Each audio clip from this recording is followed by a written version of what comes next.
Welcome to the Mike Abadir Show. You'll want to sit tight this hour as host Mike Abadir and co-host Gino Bacola talk to the experts, celebrities, and figures from the worlds of sports and business of sports.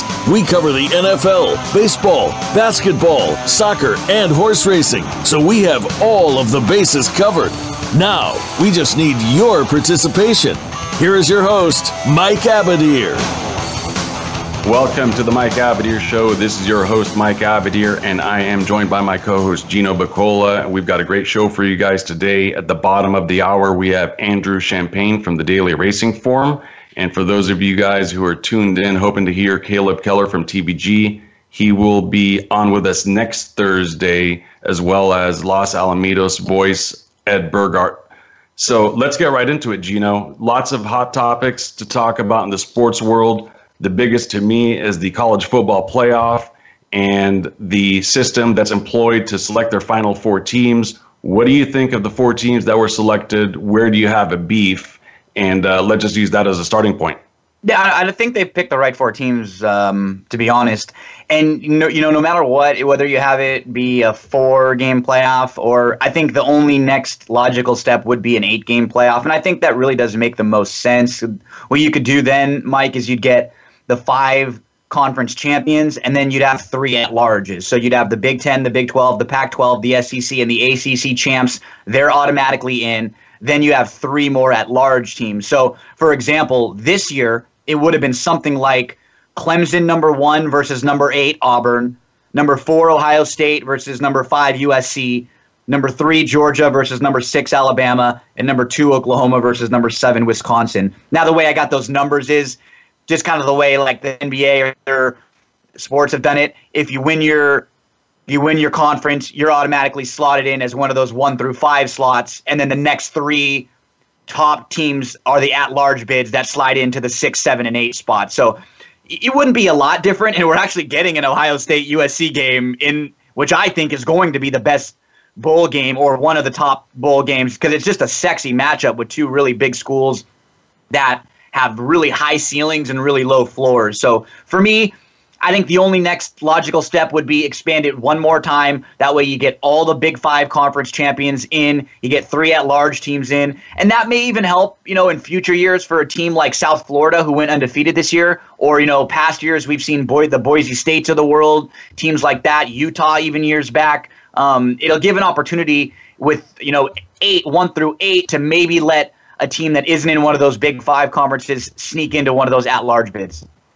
I don't know if the big conferences want that to happen because they don't. They wouldn't want to deal with the embarrassment of losing to a Boise. You know what I mean?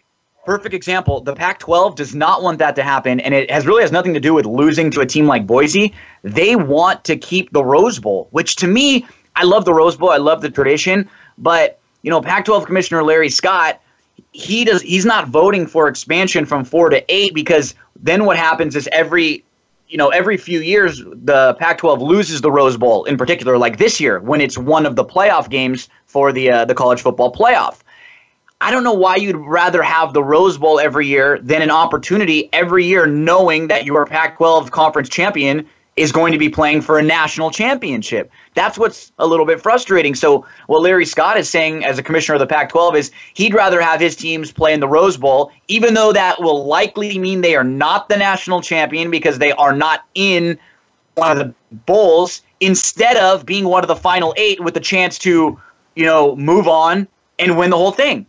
Well, I think a lot of it has to do with the fact that there's not a lot of college football tradition in the West Coast. Exactly what it is. Right? And so the Rose Bowl really is the only thing that they have to hang their hats on. So I think they could find a way to incorporate it into the playoffs similar to what they're doing this year. But for me, I'd always want my team or a team in my conference to be having an opportunity to play for a national championship versus an opportunity to win a Rose Bowl. And that's just me.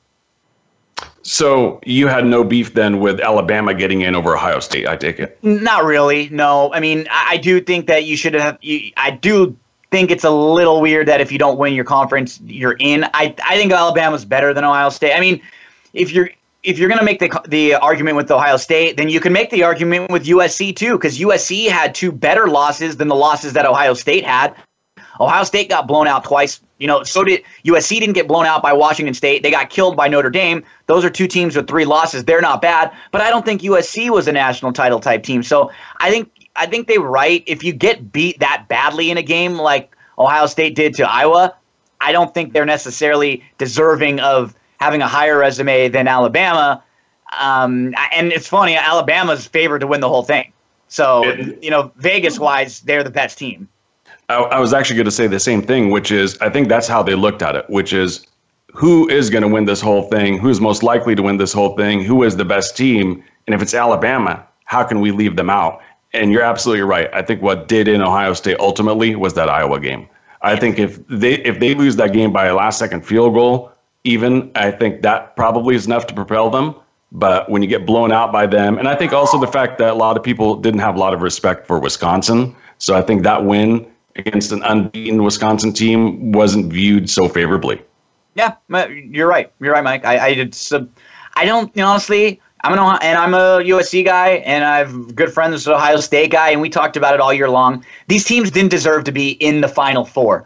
If it was an 8-team playoff, then they would be teams that you'd be really scared of, because I think Ohio State and USC are capable of beating any team on any night, but Absolutely. They're capable of what they proved of losing to any team on any night. So for me, they were not consistent enough to make it in. I don't think either team, including the Trojans, who I root very highly for, they did not deserve to make the Final Four this year. No, you're absolutely right. And ultimately, I think even when you look outside of the college football playoff, they got some really good bowl games lined up for us this year. I'm excited about it. I mean, let's start with, to me, I honed in on my top 7 bowl games are the Orange Bowl, where you have an opportunistic defense with Miami against Wisconsin's power offense. That should be a great game. The Fiesta Bowl with Washington and Penn State. I mean, on both sides, you've got some top NFL prospects with Barkley and Dante Pettis on each side. Even the Outback Bowl between Michigan and South Carolina has some intrigue. It'll be interesting to see if Harbaugh loses that game. What happens to him? Where does he go from here? Does he? See, I heard an interesting conversation about this recently. I don't think he can leave yet until he has that big season.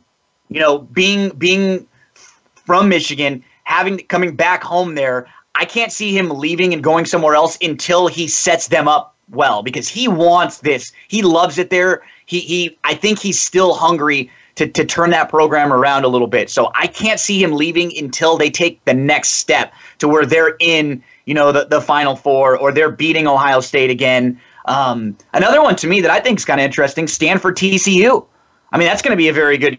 You have kind of contrasting styles. Stanford's like a defensive team, a run-heavy team. TCU's very, capable of scoring. They can, really, really lay it on. A couple of really good coaches too. So that game kind of jumped off the page at me. Stanford, TCU, Clemson, Bama, obviously, and USC, Ohio State. Those are the 3 games that I'm the most interested in. Yeah, I think the rounding out the last couple for me would be UCF and Auburn. That should be a really good game too, especially with UCF's head coach leaving, and Auburn. This is probably a letdown game for them. So I think even from a point spread perspective, it's got some intrigue on both sides there. I think I would almost lean towards the underdog just because they've got a lot more to prove, and Auburn's probably disappointed as to the bowl game that they landed up with, being in the Peach Bowl. And then obviously the Rose Bowl with Oklahoma and Georgia. That should be a fantastic matchup. And I just can't wait. I want to fast forward a couple of weeks just to be able to start this bowl season off. Yeah, it'll be coming up soon. And our guest last week, Mike, Monique, she's done something I was reading before we had her on last week. She did something where she bet and put up selections for all of the bowl games.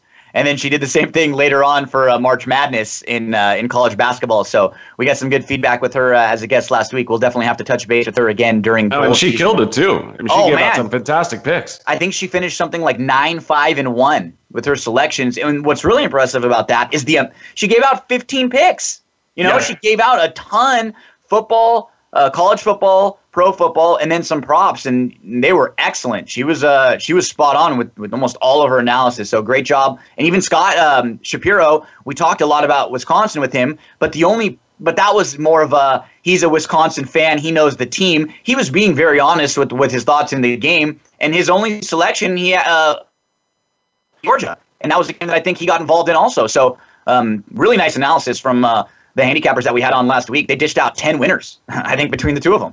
Yeah, absolutely. And if you kind of honed in on the games that Monique spent the most time talking about and the ones that she felt most strongly about, her record is even a lot better than that. They weren't even close. Yeah, they really weren't close. Yeah, so we definitely have to have her back again, dole out some locks for the bowl games. So I'm looking forward to that. Where are we moving next? Nike? So many hot topics. I'd like to jump into baseball for a minute. I know we're in the off season, but this is kind of the hot season for news. And there's kind of a lot coming our way with the winter meetings upcoming here. And let's just get it started with the big stick, Giancarlo Stanton. Looks like there are 3 finalists: the Dodgers, the Giants, the Cardinals. Where do you think he lands, and where do you think is the best, most ideal spot for him? I think he wants to come to the Dodgers. He grew up, he went to Notre Dame Sherman Oaks High School, about 20 miles away. I played against Notre Dame Sherman Oaks in soccer when I was over at LaSalle a couple times, and he was incredible. He was a stud. So he's local. He wants to come home, and who doesn't want to come out to LA and play here in LA where it's 75, 80 degrees all the time. But I don't think the Dodgers are a fit for him. And one, I know the Dodgers, their goals have been to try to get that payroll down. I just can't see them taking him on, and I don't really think they need him. You look at the Dodgers team last year, they were, a few innings away from winning the World Series. They made it to Game 7 of the World Series. They had they struggled in the World Series against Houston, but Stanton to me fits much better with either St. Louis or San Francisco. I don't want to see him in San Francisco as a Dodger fan. I would definitely not like to have to face him that many times throughout the season. But if you look at St. Louis' team, they have a lot of MLB-ready youngsters, a lot of young kids that were really carrying their team in last year when St. Louis really started to play well. So I could see a move to St. Louis for a couple of young, already playing MLB future stars. I think that's what they want in return. I think they want a prospect or two, but they want a couple people that you can put in right now that are ready to play. And I think St. Louis, from a personnel standpoint, they probably have the most to give back to what Miami wants. And I don't know. San Francisco seems it doesn't fit as well to me. He's gonna have to agree to the deal wherever he's sent. For me, I would put it St. Louis, San Fran as those two. Yeah, I mean, he's got a no-trade clause, obviously. That's been discussed greatly, and that's going to be the key to this deal here is where he ultimately decides. Obviously, there's going to be the flip side of the equation, which is what our team's getting back, and will the Marlins, be okay with that? The Giants are really depleted with their farm system, so if they give up anybody, it's going to hurt them for a long time to come because they're going to have nobody left if they give up the 2 or 3 prospects that they're talking about exchanging for Giancarlo Stanton. But here's the thing. I mean, you were talking about the Dodgers and whether they need him or not. Let me ask you this, Gino. I know you're a huge Dodger fan, but if you look at it objectively, do you think that Dodgers as a ball club are looking at this from the perspective of maybe some of their players had career years?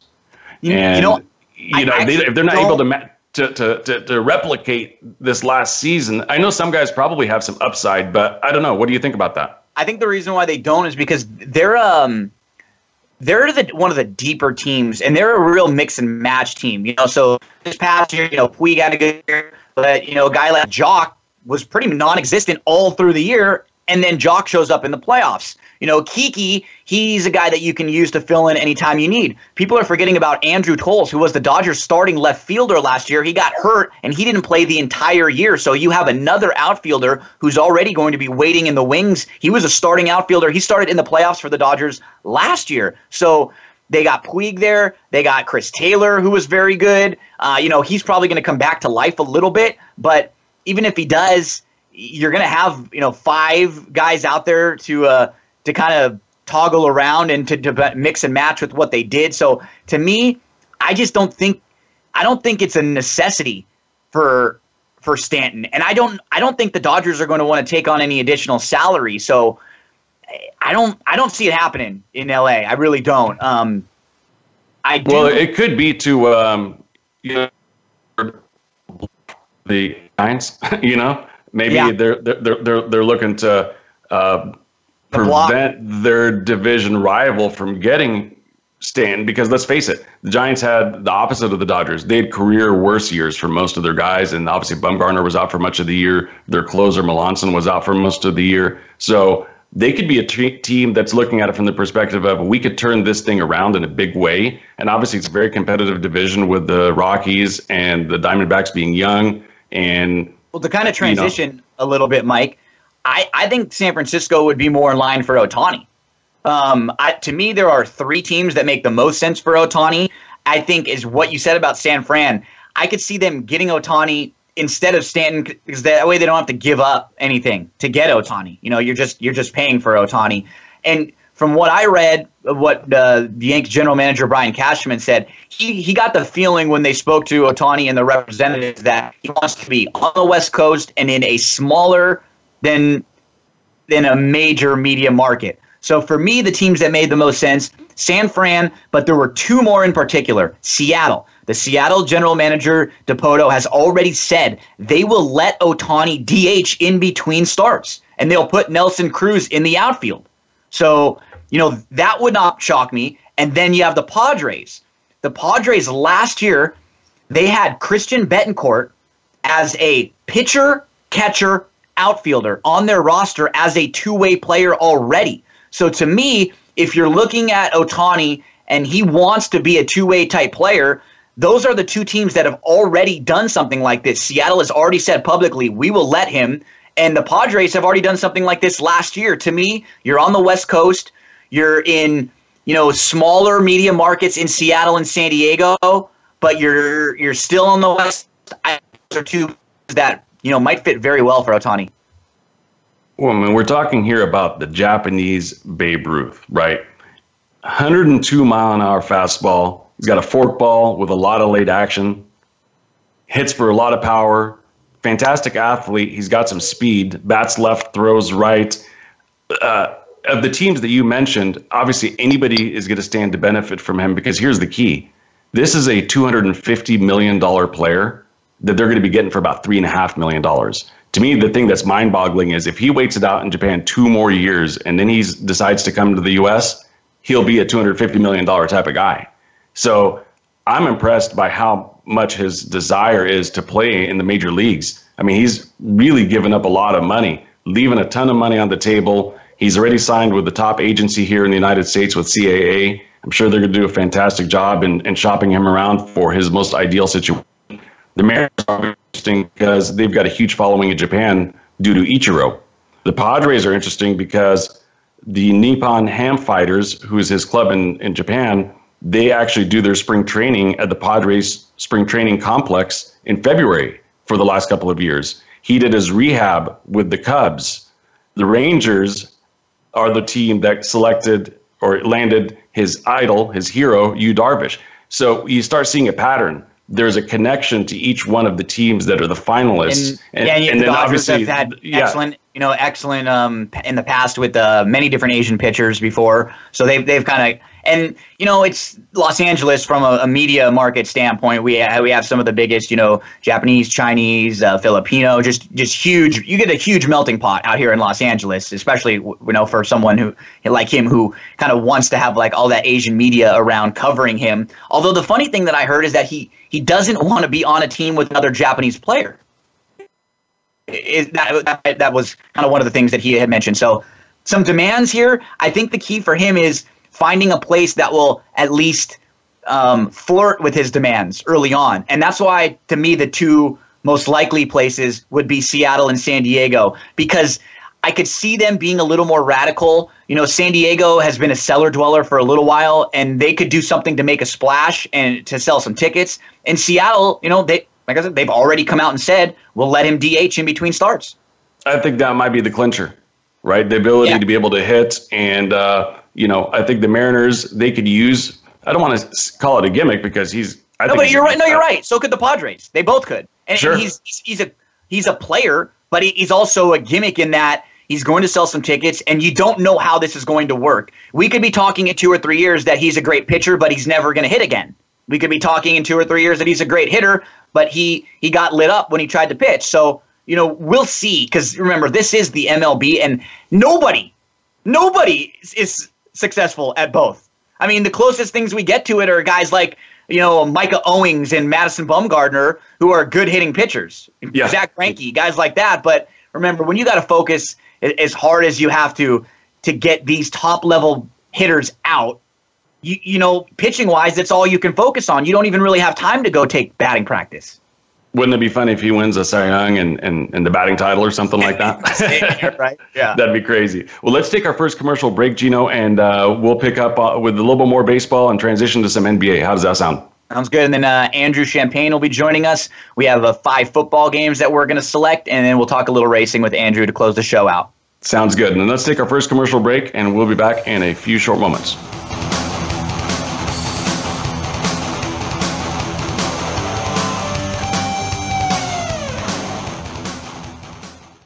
Think you've seen everything there is to see in online television? Let us surprise you. Visit voiceamerica.tv today for sports, health, business, and more on demand 24/7. If you're looking for more information on firearms and the shooting sports, check out Taking Stock with Kelly McMillan. Kelly is the owner of McMillan Fiberglass Stocks with over 40 years of experience. Now he's ready to share some industry luminaries and their perspectives with you. If you're interested in firearms, whether it be for shooting, for fun, competition, hunting, or self-defense, Kelly is here to share his wisdom and experience. Listen live for Taking Stock with Kelly McMillan, Fridays at 11 a.m. Pacific Time, 2 p.m. Eastern Time on the Voice America Sports Channel.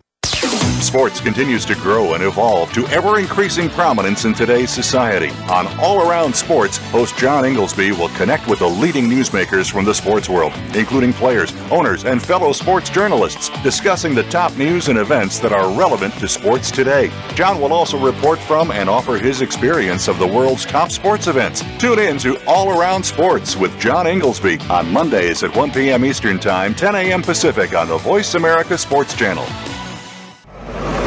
Your internet flagship station for sports, Voice America Sports.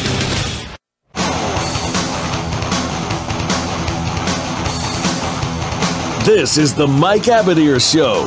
If you want to call in today, we can be reached at 1-888-346-9144. That's 1-888-346-9144. Or send an email to mike@themikeabadirshow.com. Now, back to this week's program. Mike and Gino here talking sports with you, and we left off at the break talking a little baseball. And to continue on that path, what do you think of the Aaron Boone hire for the Yankees? The Yankees skipper is obviously the most sought-after managerial job in the big leagues. The guy broke my heart in 2003. I'm just going to come out and say it. And most people that know me know that I'm a diehard Red Sox fan. And when he hit that home run in extra innings off of Wakefield, that crushed me. But I'm happy for him. I think he's going to be a good manager. He follows along the lines of the most recent trend in the majors, which is former players with no managerial experience or even coaching experience joining their former clubs. We saw it with Counsell and Ventura and Osmus and AJ Hinch and Dave Roberts and Dave Martinez, guys that connect with players. What do you think? I like it. I do. It's an inspired choice. And if you hear Aaron Boone, he wants to win. He's about the long haul, but he wants to. He's even kind of said, which I don't a lot of Yankees fan, about the day-to-day wins. I'm worried about winning the championship at the end of the year. So I think he's going to put a lot of the games into the players' hands. He's going to give them the opportunity. I think it's a good decision. For me, I think the other finalists, they weren't really sexy names. This one is definitely going to make a splash. So I like the decision for the Yanks. They're a team that's pretty well set up. They got a lot of young talent right now, and I think they'll be fine for a few years to come. I want to give a shout to our buddy Dan, Keeneland Dan, who we had on last week. He was giving us a nice tweet and saying hello. So Dan's out there listening, and Cincinnati's got a couple big games coming up. They had a tough one last weekend. But, for me, Mikey, Boone, I think it's a good call. Okay. Before we get to some NBA conversations and before we bring in Andrew, we've got a caller on hold. So why don't we bring in Justin from Brooklyn and find what he's wanting to talk about. Good afternoon, Justin. Hey, how you guys doing? Good. What's how you going doing? on, Justin? So Brooklyn, I got to imagine if you're calling from Brooklyn, you got to want to be talk about the Giants and all the Eli Manning and the McAdoo and the Reese mess. As a Brooklyn resident and as someone who is kind of in the Giants fandom, what are your thoughts on all this? Well, I mean, I think McAdoo had to go. Who I think is going to be the new coach. I mean, I have no idea. They've been saying Bill Cowher for the last 10 years. But, I mean, Eli probably was not playing well. You know, benching him wasn't the wrong decision. I just think the way he handled it, you know, he deserved to get the axe. But I'm at work. I got to run, but I got the show playing in the background. Real quick, who do you think will be the next coach of the Giants? And who do you think they take with their first-round pick? All right, guys, love talking to you, and I'll keep listening. Thanks for calling, Justin. Awesome. Thanks, Justin. Yeah, I kind of agree with him. I didn't think that benching Eli was necessarily the wrong move. I just thought that they went about it wrong, and that if for Geno Smith, you know, if you're going to do it for Webb or for a young prospect that you want to really see, but we kind of know Geno Smith now. He's a backup. You know, because he's my namesake, I actually don't think Geno Smith is as bad as many people do. I think he's a very competent backup quarterback. I just don't think you just don't have a future for him as a starter, though. Yeah, exactly. So, I mean, if you're the Giants and you're going to select early, it's funny that he asked, we had a topic that we kind of are going to table for a few weeks later, talking about who some of the NFL teams should pick early on for quarterbacks. And, you know, right now I think they have Rosen as the number one pick. We don't know what's going to happen with Darnold. He's going to be right up there too. So Justin, who is a buddy of mine who lived in New York and Brooklyn for a while and is now out in LA, he knows Rosen and Darnold very well. He's seen them play at UCLA and at USC quite a bit. I think he would be excited with either one of those prospects as a future prospect for the Giants.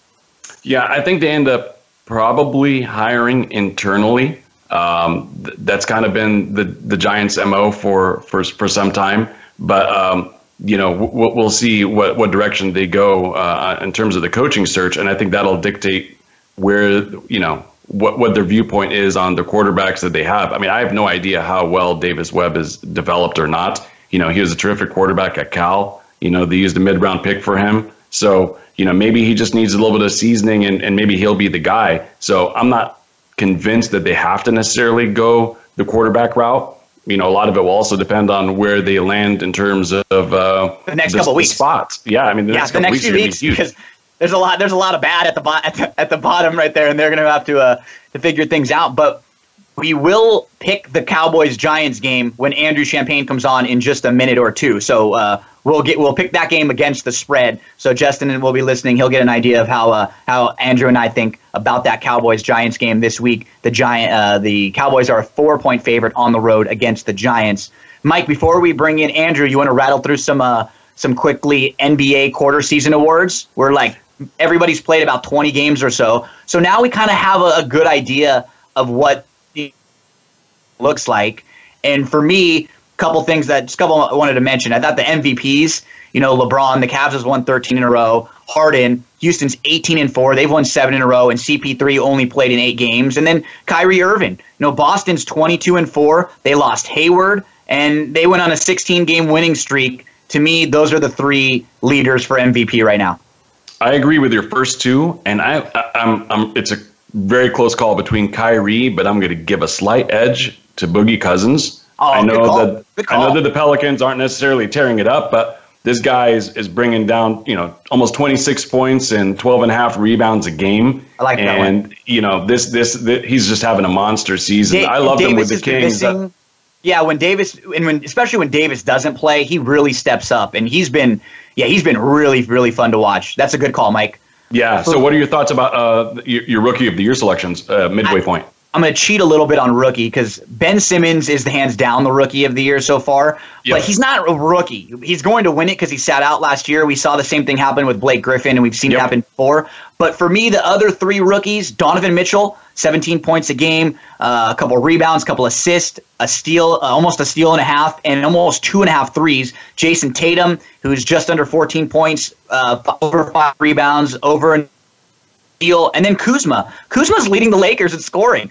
Kuzma was in the 27th pick, 28th pick, 16.8 points per game, 6.5 rebounds per game, an assist and a half, and 1.7 threes per game. So for me, those are the rookies. We kind of transition into coaches. I think coaches is a little easier. You got to have Brad Stevens and Mike D'Antoni, I think, because what they've been doing with their two teams atop the East and the West, very impressive. 40 and 8 between the two of them. Yeah, incredible. And they've had losses. CP3 and Hayward have been out for both teams. So they've been, really, really, really putting the pieces in the right spots. And then Nate McMillan, for me, the Pacers coach. They're 14-11 after the Paul George trade. And Miles Turner, he missed. He's only played 17 games. He had a slow start. And then you transition from them into one of the most disappointing teams with Oklahoma City, where they've been in 11 and 12 so far. Yeah, to me, the three big disappointments have to be all in the West. OKC, the Clippers at 8-15, and Memphis at 8-16. All three of these teams, obviously, big. Memphis already fired their coach. Yeah, yep. And Memphis is behind the Lakers and the Suns. I'll put the Lakers down there. Not that I thought the Lakers were going to be, a top 4 team in the West, but I thought they'd creep a little closer to 500. And they were playing pretty well to start the season. They were 8-10. They didn't really have any bad losses, but in their last 5 games, they've really struggled, really, really struggled. And it's not going to get any easier for the Lakers coming in December. They've got a tough schedule coming up. To me, the surprise teams, Mike, I think they're all out in the East. I had the Pacers at 14-11, the Pistons at 14-10, and the Knicks, who are 12-12. And mainly because, the Pacers and the Knicks, they get rid of their franchise players, Paul George and Carmelo Anthony, and the teams have improved. I agree with you completely on the Pistons and Pacers. Also, the next third surprise team would actually be Minnesota. Not that they weren't expected to be good, but they're 4th in the West. 15-11. So I'll give it to one team in the West. Tough conference, obviously. Minnesota Timberwolves being in 4th place at 15-11. There are our NBA quarter season awards, and perfect timing to bring on our next guest, a good friend of mine. I have frequented many Monday Night Raw, WWE events, sporting events. I think that's a skill, Andrew. He's a good handicapper. He knows racing. He knows sports. He likes to play it all. But in my opinion, Mr. Champagne, I think your greatest skill is your ability to find these tickets for like $3 to awesome, fun events or concerts. It's a skill, isn't it, Andrew? Well, thank you for that introduction, Gino. And Mike, hi, how are you? Good morning, Andrew. It's funny the way that happened, because I can pinpoint the exact moment when I realized, wait a minute, this can be done. I had moved out to Los Angeles from upstate New York. This was in the winter between 2013 and 2014. And I was watching a USC basketball game against Cal. This was the first year of the Andy Enfield era at USC, and the team was, to be very kind, not good. They had some problems. And I was watching the game on ESPN. I think Walton was doing the game, and he was going off on his usual ramblings. And I looked in the stands. They showed a wide shot of the Galen Center, and there was nobody there. So I think to myself, there's nobody there. Then the light bulb goes off. Wait a minute, I live here now. So as such, I began spending a lot of time just looking for cheap tickets, and that was something that I actually was pretty good at for a long time. I'd say I'm a little bit past my peak because the site that I used to use went out of business because, funny story, when you buy tickets at face value and sell them for $3 or $4, it's not an efficient business model. So they got bought by somebody else, and they're something completely different than what they were when they started. But at any rate, it's a fun little thing to do, and it makes for some pretty cheap nights out, especially when you can get to the building for more money than you spend getting into the building itself. Andrew Champagne here with us. Andrew has worked at HRTV, TVG, now over at DRF. He's done a little bit of everything over at Saratoga. He continues to do selections for all of the races at the Saratoga meet in the paper there. Andrew is a fantasy sports player. He's a gambler. He actually just got back from Vegas, where you actually had a couple pretty good weeks. I was following along on Twitter, your selections and some of your plays. You did very well, Andrew. I didn't have to sell my hair to a wig shop, which is always a plus when you go to Vegas. It's always a possibility when you go there that you'll come back and have to sell something to pay for the return flight home. But on a serious note, no, I actually did okay, especially with NFL games. I went 3-0 the Sunday before last. I went 3-0 this past Sunday as well. The only thing that prevented me from having a massive day is I played a cheap 5-game parlay, went 4 out of 5, and the only thing that I missed on was the Chargers and Browns point total. I thought that they would score more points, and as it turned out, in the second half of that game, both teams had some really long drives that didn't lead to any points. The Chargers have had kicker issues. The Browns are the Browns. And as such, this little parlay for, I forget how much I played it for. It wasn't for much, but it was something like a 20-1 potential return, and that sputtered. But the standalone games that I played, I've been doing fairly well, and hopefully that continues into this week. As Gino, I know you had mentioned this in the past. We're going head-to-head here, and as someone who is overly competitive to the point of being a problem, I need to do well here. Oh yeah. Last and the pressure is on. Last week we had the pressure's on for both of us because last week Scott Shapiro and Monique from Covers, they both did very, very good on the show, giving out some selections. Dave came on with us a few weeks back. Overall, Dave and I didn't do great that day, but I think Mike, the game that he said, if your dying grandma gives you her last $100, play it on the over. It did go over. So it did go over. So Dave did hit that one, and that will lead us. And he got to save grandma, so that's all. Yeah, that's all good. He got to save grandma. So that will transition us perfectly into this week's 5 games that we're going to play. Mike, you want to set them up for us? Yeah. Matchups this weekend, I think the one that I'm most intrigued about, I want to start with, which is Jacksonville versus Seattle. The line is 2.5. The over-under is set at 39.5. This is a big matchup for both teams. I mean, I think Seattle, it's almost a must-win for them if they have any shot at winning the division, because if they win this game, they got one more head-to-head matchup against the Rams, then they're in pole position to be able to, sweep that division. They'll have the tiebreaker. So where do you guys land? Let's start with you, Andrew. Jacksonville, Seattle, 2.5-point spread. Just to be clear, Russell Wilson is getting points from Blake Bortles. Yeah. Pointing that out. Yeah. Okay. You're right. Okay. I'll take the points. I'm right with you. That was honestly, that's a lot of what it comes down to. If it's a close game, do you want to put your faith and your money in Blake Bortles or Russell Wilson? And the way Russell Wilson is playing right now, I can see this game, Seahawks driving, kick a game-winning field goal, Seahawks driving, Russell Wilson rolling out, getting a first down, rolling out, getting a first down, a little rolling out, running. Fournette's been banged up a little bit too. The Jags defense is good, but I like Seattle right now. They're peaking in typical Seattle fashion, even with all the injuries. So I'm with you, Andrew, on this one. We're on the same side. Let's take the points on Seattle. I wouldn't even mind playing this game money line. If you're going to get a little bit extra, you could maybe get yourself a plus 130, maybe even like a plus 140 if you play Seattle straight up. Well, I mean, before we get too carried away with that, though, I mean, I don't disagree with anything that you guys are saying, but what I will remind you is this. Typically speaking, teams that come from the West Coast and go to the East Coast underperform a little bit. And you're talking about a home team with a great defense and a good running game. But I agree with Andrew. Bortles is the big wild card in this.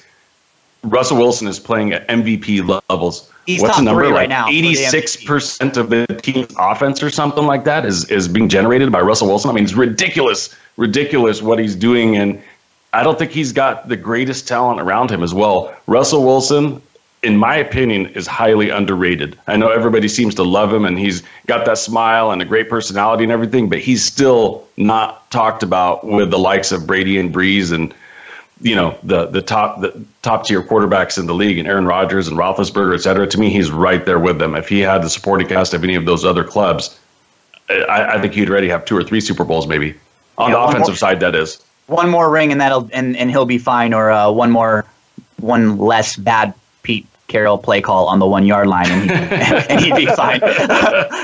Before we move on here, I tend to agree with that, especially Mike's point about the supporting cast. He's got a couple of very good skill players around him. Doug Baldwin, I think, may be the most underrated wide receiver in the league, and Jimmy Graham is Jimmy Graham. The thing with Russell Wilson, and Gino, you hinted at this about him rolling out.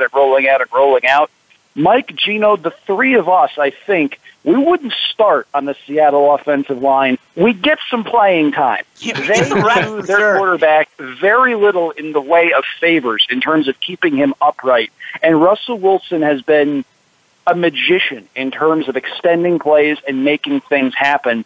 And as mentioned, I wouldn't mind playing this game on the money line, as you mentioned, as well. Jacksonville is a good team with a very, very good defense. People forget, though, even without Richard Sherman and Cam Chancellor, the Seattle defense is no slouch either. That front seven is one of the best front sevens in all of football. Jacksonville's got a good run game. They're going to be tested in this one.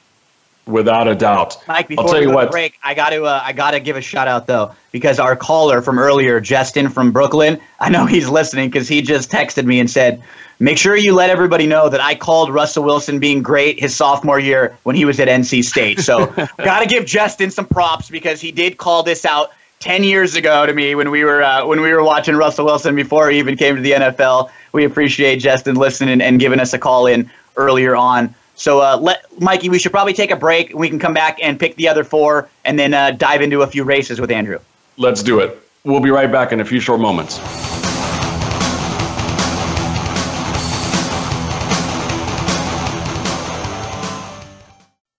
Become our friend on Facebook. Post your thoughts about our shows and network on our timeline. Visit facebook.com/Voice America. Get ready for the Get Down with Hurley Brown. Want to get inside of the minds of the players and coaches? We'll talk everything sports, but with a focus on the NFL, NBA, and college football. We'll review and preview the week's big games. We'll talk about the draft choices and free agents and go inside the teams for news, recruiting, and what's next from the colleges to the pro teams. It's the Get Down with Hurley Brown. Tuesdays at 3 p.m. Eastern Time, 12 noon Pacific on Voice America Sports. Okay, sports fans, here's your opportunity to discuss football, America's favorite sport. On an annual basis, millions of people attend, watch, and listen to football, both pro and college. Ray Ellis Sports, an internet talk radio show, was developed with the fan in mind. Join host, former Philadelphia Eagles and Cleveland Browns strong safety Ray Ellis on Voice America Sports every Tuesday at 1 p.m. Pacific for exciting, interactive football discussions from the fans' perspective. Tune in every Tuesday at 1 p.m. Pacific to Ray Ellis Sports, right here on the Voice America Network. And let's talk football. Your internet flagship station for sports, Voice America Sports.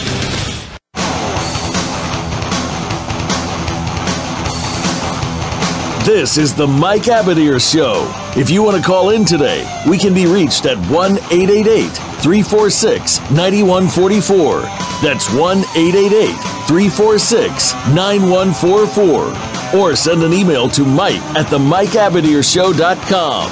Now, back to this week's program. Thank you for coming back with us. It's Mike Abadir, Gino Bacola, and the DRF's Andrew Champagne doing our NFL rundown. We left off talking about the Jacksonville-Seattle matchup. We'll move on now to another outstanding AFC West showdown. This is probably going to be decisive in terms of who wins the AFC West. Talking about the Chiefs -4 at home against the Oakland Raiders. Over-under set at 47. Critical, crucial matchup. There's a sinking ship with the Chiefs. They're losing to both New York teams, which is a joke, especially considering how they started off this season on fire. People were talking about them as legitimate Super Bowl contenders, having the New England Patriots number.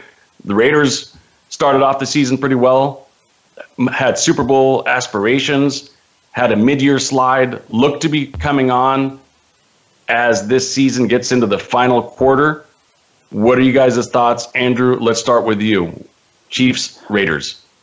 Well, my thought is that the AFC West is a complete and total disaster right now. You had the Chiefs who, as recently as 6 weeks ago, we were potentially talking up as a Super Bowl team. Alex Smith was playing the best football of his life. The Kansas City Chiefs defense was playing well. That team looked like a well-oiled machine. And in the past 4 to 6 weeks, it seems like other teams have sort of figured them out, how to attack that defense. And the offense hasn't played horribly, but it has been a case where they've gotten themselves into certain situations that a good team shouldn't have gotten themselves into. The Raiders, meanwhile, have gotten themselves back on the right track, but they've done so by getting very, very lucky. They were 4-6 2 weeks ago. They caught the Broncos when Paxton Lynch started, and we all know how well that went. And then last week, they caught the Giants when the Giants were starting Geno Smith and all of the nonsense with Ben McAdoo was happening. So this is one of those games where certainly both teams are treating this as a must-win situation, especially given how close that division is, with the Chargers at 6-6 as well.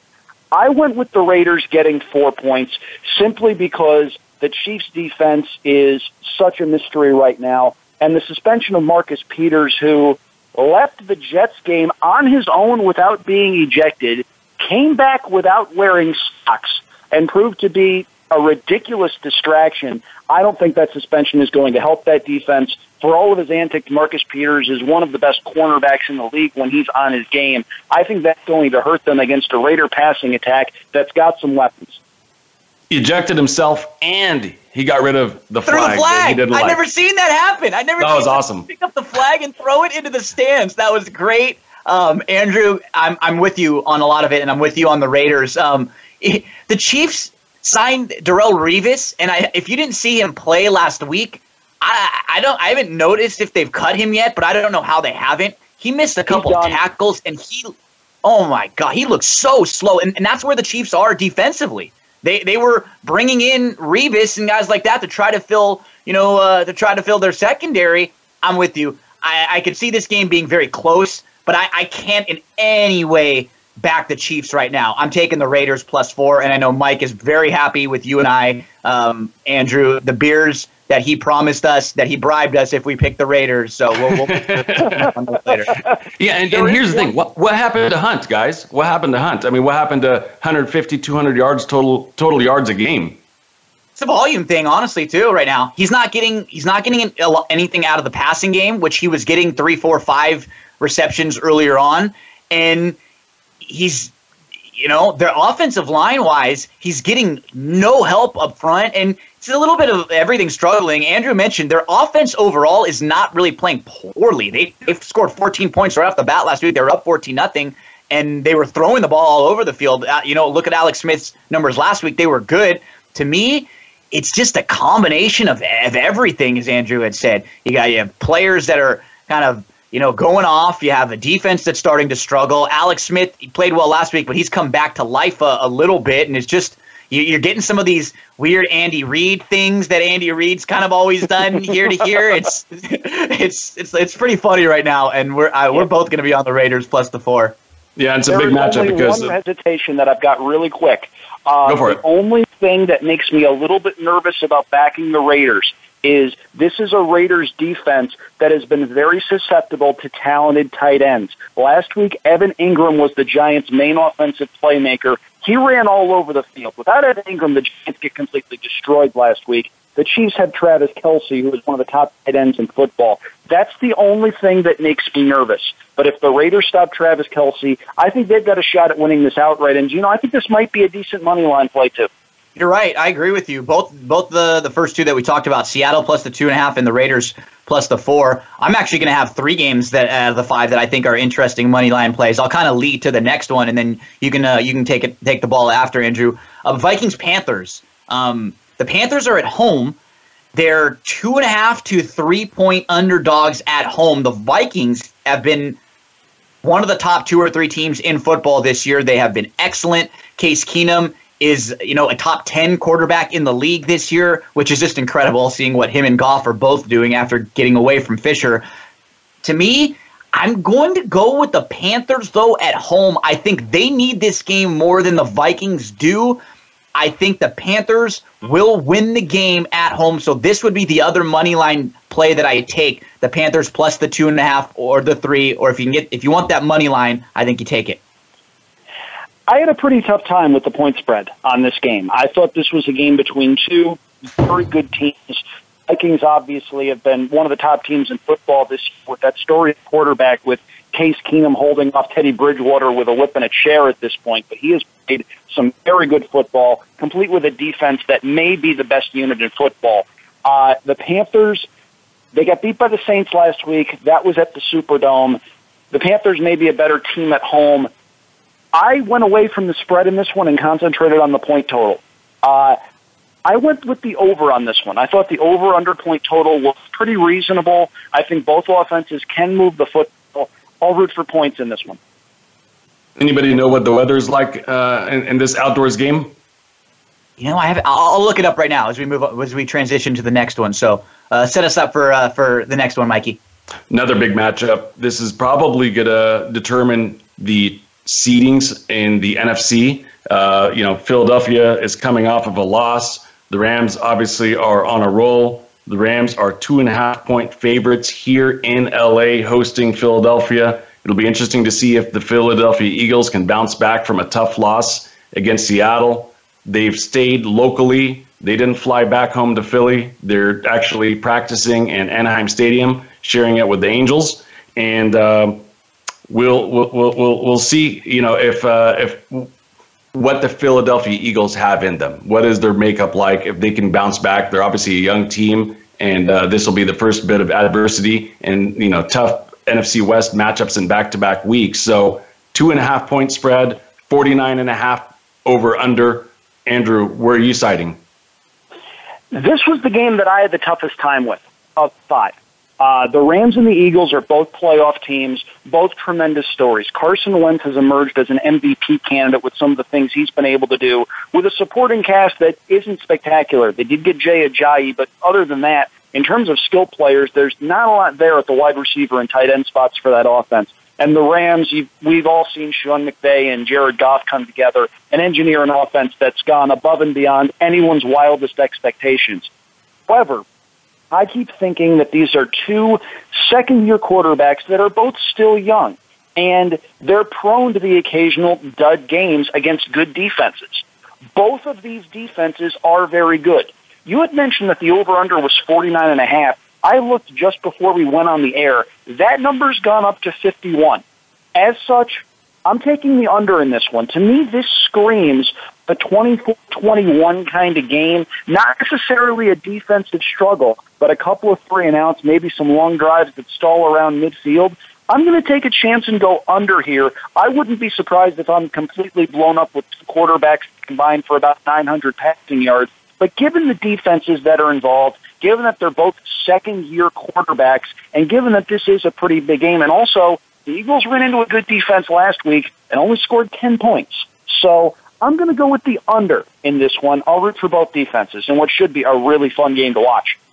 Where do you like, I'm going to go with the Rammies, Mike. You know me. I'm on the Ramily. I got to stay with them, minus the 2.5. This is a very good football game. The Rams have been excellent all year long. They're very good at home. Andrew, I think your score prediction is spot on. This, to me, just looks like a good football game with two good teams that are going to go back and forth, and I think it's going to be a close game, but I think it's going to be the Rams by under a touchdown. I think I will take the Rams minus the 2.5, and it's going to be sunny in the Carolina game. Looks like it's supposed to be 0% chance of rain on Sunday for that Carolina game. So you're over as far as the weather is concerned. Really shouldn't play into that one for Andrew. We got to kind of rattle through the last one, Andrew. The Cowboys-Giants. I'm going to go with the Giants plus the 4 at home. Eli starting again. I think the Cowboys will win this game, but I can see it being by a field goal. It's always the fire the coach, team steps up a little bit week after angle. That's one way to look at it. The other way to look at it is that the Giants are completely in turmoil from the top down, and the Cowboys have something to play for. We saw last week the Cowboys demolish the Washington Redskins. They've got a couple extra days to prepare for this game. I'm going the complete opposite direction from you. I think the Cowboys win one, and I don't think it's close. So we got 5 games, and 2 of them were on the same. We're both with Seattle plus the 2.5 and the Raiders plus the 4. And we both think Moneyline might be interesting in those plays. I'm going to take the Panthers plus the points. Andrew's going to go over in the Panthers-Vikings. I'm going to take the Rams minus the 2.5. Andrew is going to go under in the Eagles-Rams. And then we're going to go head up against each other in the Cowboys-Giants. I'm taking the Giants plus the 4. Andrew is taking the Cowboys on the road minus the 4. Good stuff. So we got about a minute and a half and 90 seconds. Let's talk a little racing. And Andrew, if you could share with us how everybody can follow you. Sure. You can follow me on Twitter at Andrew Champagne. I've also got my own personal website, andrewchampagne.com, where I'll post stuff once or twice a week. I also run a lot of the Daily Racing Form social media platforms, Twitter at DRF Inside Post. I'm also the main guy behind at DRF Formulator as well. We give out a couple of trainer angles throughout every racing day, and that's a lot of fun as well. So those avenues are probably the best in terms of following information that I've got a hand in. No, in 30 seconds I was just going to say, in 30 seconds or less, you got a horse for us to look out for? Sure. Actually, Saturday, race 1, Los Alamitos. Los Al's card may be a little bit disappointing with short fields in grade 1 race, but I'll take a shot in the opener. Number 2, La Chepes. There's a lot of speed signed on there. I like that this one was professional in the win last time out. She was claimed by Keith Desormeaux. This is an optional claimer. He could have entered this horse for a tag, but he protects her in this spot. I think that's a ringing endorsement from a guy who tends to move horses up after the claim. That's horse number 2, La Chepes, race 1 on Saturday, Los Alamitos. Outstanding. Well, we thank you very, very much for joining us, Andrew. You really brought it. Good stuff. We'll post. Make sure you take a picture, Andrew, of your Indiana jumpsuit so we can all post that you were Caleb for today. The internet's not ready for that. Thanks a lot, buddy. We'll touch base again soon. Really appreciate the hard work you put in. And we thank you guys. Appreciate you having me on, guys. Take care. Thanks, Andrew. And we thank all you listeners for joining us today. Get to iTunes, 5-star ratings, 5-star reviews. We'll have Caleb talking some college basketball next week. Sounds good. You guys have a terrific sports weekend, and we'll see you next Thursday on the Mike Abadir Show. Thanks for joining us this week for the Mike Abadir Show. Please tune in again next Thursday at 2 p.m. Eastern Time and 11 a.m. Pacific Time for another show with Mike and his co-host, Gino Bacola, on the Voice America Sports Channel. Have a great week.